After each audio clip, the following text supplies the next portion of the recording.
Hi, welcome back. This is, I think, part five of my series on the federal prison system. In my previous video, I talked about the pretrial experience, what happens during that time between arraignment and before you get to your trial, or if you're pleading out. There is a special thing that you can do as part of the things that will help your case, and it's called a psychological evaluation.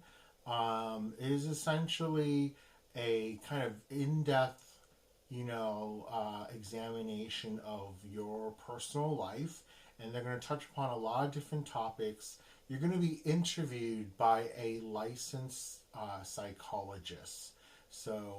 This person is should be a specialist in interviewing kind of forensic psychology and interviewing defendants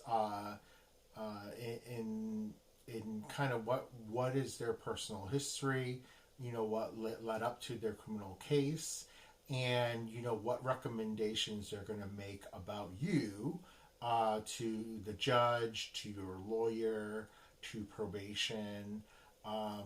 The one thing I will caution people is that this part is not free.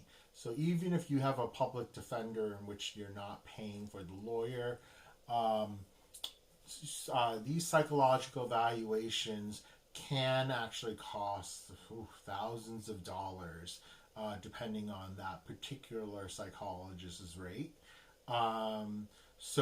If you are considered indigent, uh, as in you don't have any money, it is possible to actually request funds either from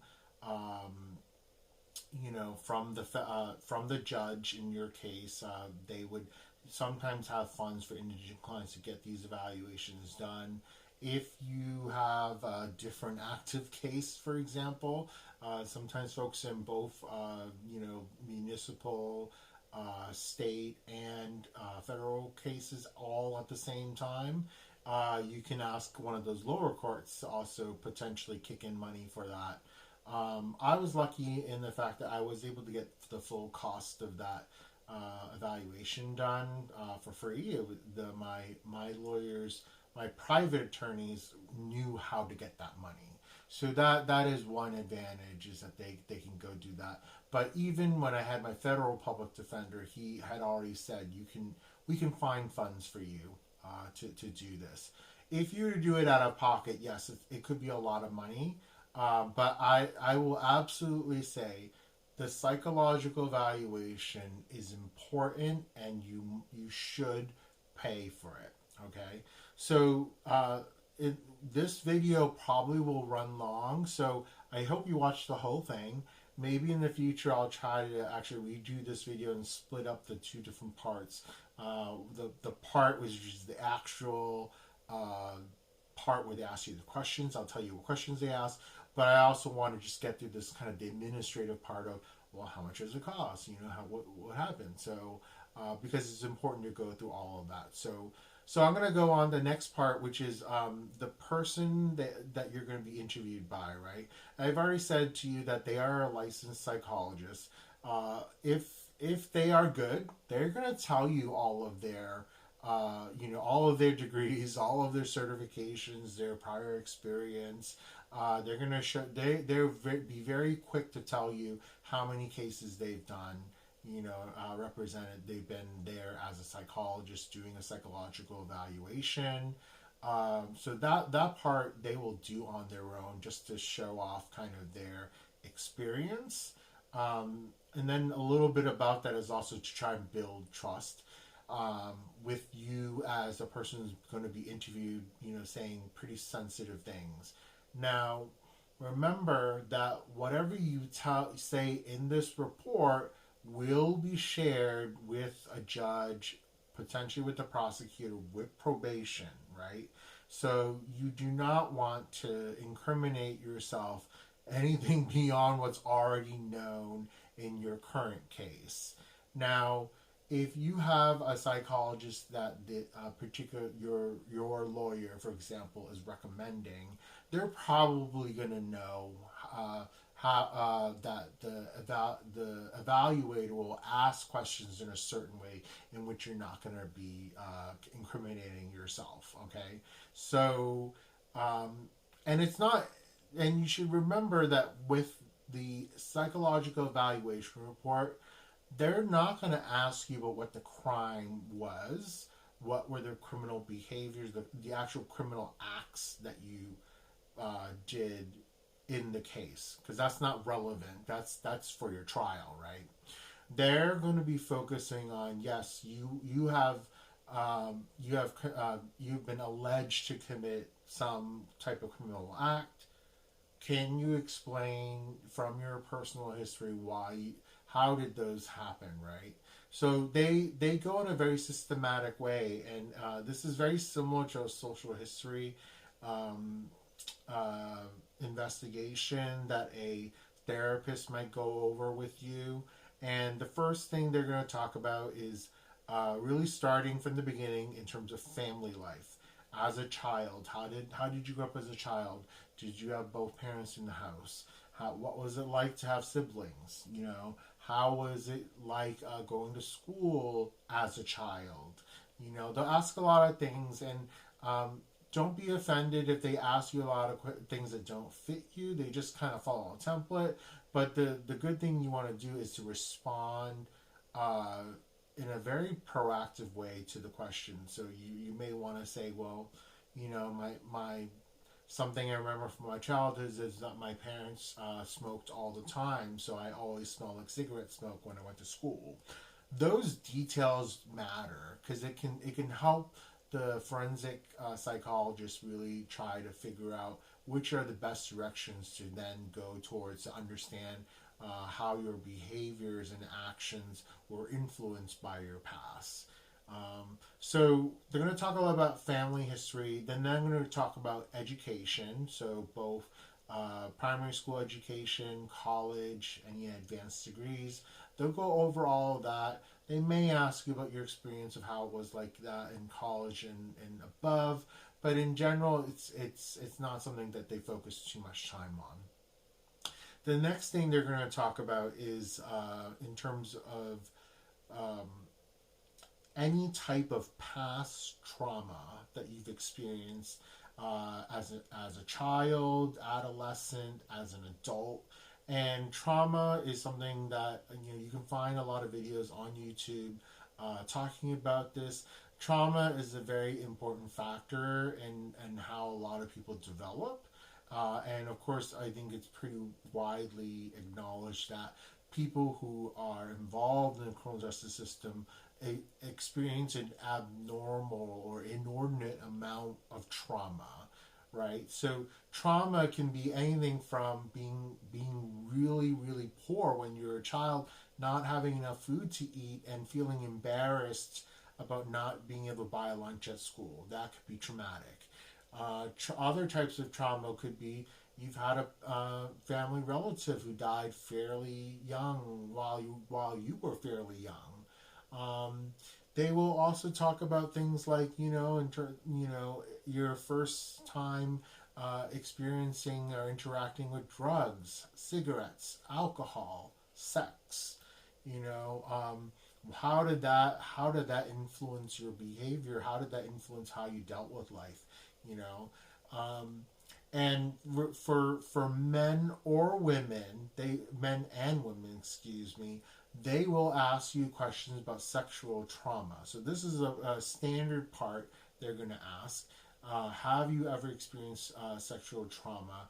I know this is probably a very uncomfortable topic for everybody to get to this part where you're previously talking about things that may sound like everybody can relate to, my school life or things I went through college. But to talk about sexual trauma can be very sensitive, and you may feel like this has only happened to you, and so how can you talk about this such a unique experience to a psychologist who will then tell people like the judge or the prosecutor or jury, so it's important to be honest in this case. If you have experienced some type of sexual trauma during your lifetime, whether it's full sexual assault, you know aggression by another person, sexually aggressive actions by another person, sexual action by family members while you were younger, um, any type of bad dating experiences, even that led to any type of assault. It really runs the gamut. What sexual trauma can can fall under, but the psychologist will definitely be picking on those things because the trauma piece can have a really major, profound impact on people's ability to kind of sense right and wrong, right? So even if you are having an issue around, you're in a drug case, but that you use substances because you're unhappy, and if you're having problems with your partner who abuses you or you know beats you when they're high or when they're sober, or not high really, when they're not high, then the that contributes to you wanting to either use or sell, because you don't want to continually be in trauma, so you do some type of illicit behavior that then ends up compounding the problems that you already have. So I'll say that in terms of like trauma, there's a whole bunch of trauma in terms of like physical trauma, mental health, emotional, but the sexual part I think is the one that people do not expect. They don't expect to be asked this question, and then they find out that wow, that was relevant to how things happened in my life. That because I was abused in this way, and I just didn't handle it, didn't deal with it, and it's turned into amplifying all these other things that were happening in my life to now where I am. So that's going to be a hard topic to approach, but hopefully you'll be able to speak honestly with the psychologist about it. And then so after we get through the trauma section, they're going to talk about what is your history since your initial arrest. So if it's only been a couple of months since your arrest, you may not have a lot to say. Typically, I'll say that these evaluations are done 3 months before a proposed trial date. So in general, most people are now looking at between 6 to 9 months between the original arraignment to trial, maybe even longer. And so they're going to ask you, what have you done since you've been arrested? They're going to ask you if, for example, if you've had a substance use problem, have you gotten yourself into treatment? For all people, for all defendants, have you got yourself into mental health treatment to deal with the trauma of being dragged into the criminal justice system? And they'll also ask you things like, if you have a anger management issue, have you saw any program to deal with that? So there's really a lot of program options for people to get help, so that can show that they're just not sitting there waiting for trial to happen.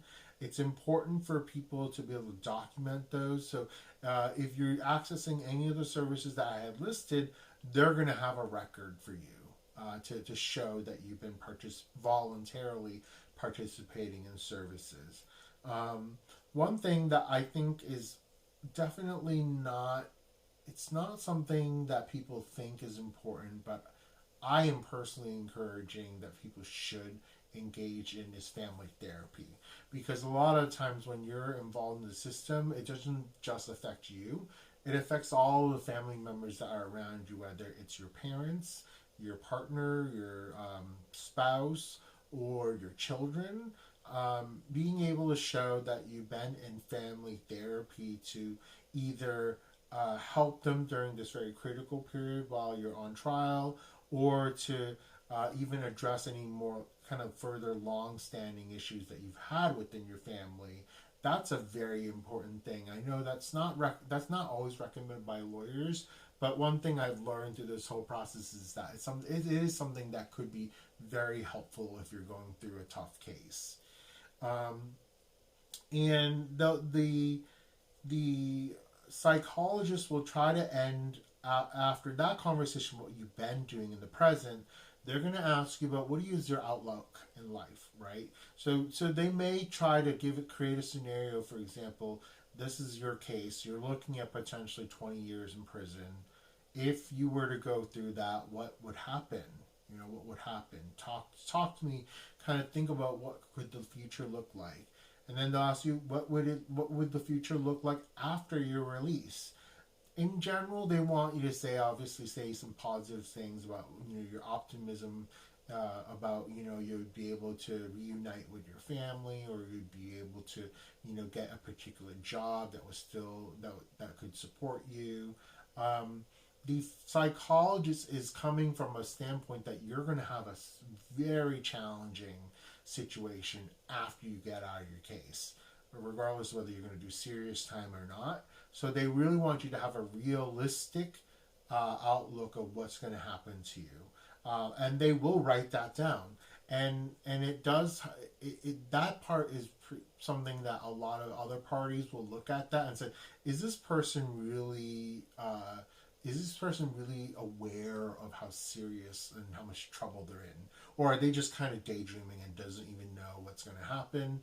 But if you provide a very kind of realistic view, I think they would be convinced that, this person seems to understand, what the consequences of their action, and potentially, we could have this person reintegrate with the community successfully. So when all this is done, you're going to have a really long report. It's going to take a while for a psychologist to, if they recorded the notes, that they're going to have to transcribe it. They're going to have to produce a very, very polished piece of work that's going to be hopefully sent to your lawyers first. Most of the time, it will be sent to your lawyer if it was recruited by you and or your lawyer. You're going to read it first. You're going to get to see what was the initial impression that the psychologists get. You get to provide corrections to factual errors, as in they made a mistake about your birth date, or you don't actually have two sisters, you only have one. You cannot change things like the psychologist's opinion about certain statements you've made, unless the statements were misquoted. But otherwise, whatever is their professional opinion, which usually is the very end of the report, you don't get to change at all. Once you got a chance to review the report, she'll put out the final. He or she will put out the final version. That'll go to your lawyer. Your lawyer will then submit it to probation, potentially to the prosecutor if you're trying to get a plea deal. And I will tell you, the psychological evaluation will be used in an even further step later on in the process for your actual sentencing. So this process is very long, and I know this was a very long video. Hopefully you've held in there. Maybe I'll need to break this up a little bit in the future, but this is an accurate, pretty full description of what a psychological evaluation is. I encourage all defendants to do this because it can get you potentially a plea bargain or a lighter sentence within the plea bargain. I will say personally from my experience, it was very helpful to get a deal. So I would encourage everybody to investigate whether this is an option for you and in your case, and then go for it. All right. So if you like this video, you like the topic, definitely hit the like button. I know this is a pretty comprehensive kind of review of what the psychological evaluation report is. So definitely Leave me questions if you're not sure about what I talked about or just want to know more. If you are new to the channel, please hit subscribe. If you also click notifications, you'll get a notification whenever I post new videos. I hope to talk to you guys soon. Bye bye.